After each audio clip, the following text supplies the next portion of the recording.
Hello friends, আমি তোমাদের প্রিয় মেকআপ আর্টিস্টটা নিয়ে চলে আসলাম নতুন একটা ভিডিও। আর এটা তো পার্ট 2, তোমরা বুঝেই গেছো দেখে। আর এই মেকআপের সূত্রপাত কবে হয়েছিল জানো কি? ৬,০০০ বছর আগে। কোথায়? এনশিয়ান ইজিপ্টে। তখন কিন্তু মেকআপ ছেলে মেয়ে দুজনের মধ্যেই করা হতো। আর আমি তো তোমাদের বলেইছিলাম আমার এই ব্রাইডের একটা প্রবলেমের কথা তোমাদের সাথে শেয়ার করব। আমার এই ব্রাইডের আইটা এত সেনসিটিভ ছিল যে ওর চোখে কাজল, লেন্স কিছুই ব্যবহার করা যাবে না, এমনকি মাস্কারাও।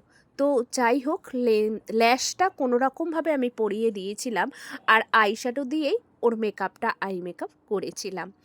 আর জানো তো, আর একটা কথা তোমাদের সাথে আমি শেয়ার করতে চাই।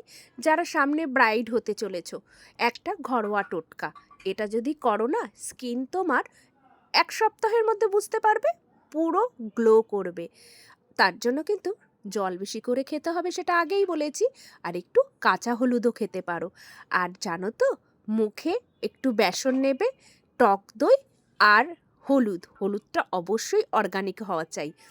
এটা যদি তুমি কন্টিনিউয়াসলি ফেস ওয়াশ হিসাবে ব্যবহার করতে পারো, ফেস প্যাক হিসাবেও, তাহলে তোমার স্কিন কিন্তু অনেক অনেক গ্লো করবে।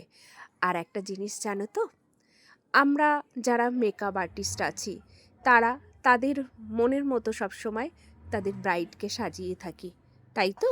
তো আমি দেখো, কথা বলতে বলতে আমার কাজটা প্রায় কমপ্লিট হয়ে গেল। তো আমার এই ব্রাইডের সাজটা কেমন হয়েছে আমি কিন্তু তোমাদের কাছ থেকে জানতে চাইছি। কলকাতা আর সাথে থেকেও এত ভালোবাসা দেওয়ার জন্য ভালোবাসা রইল।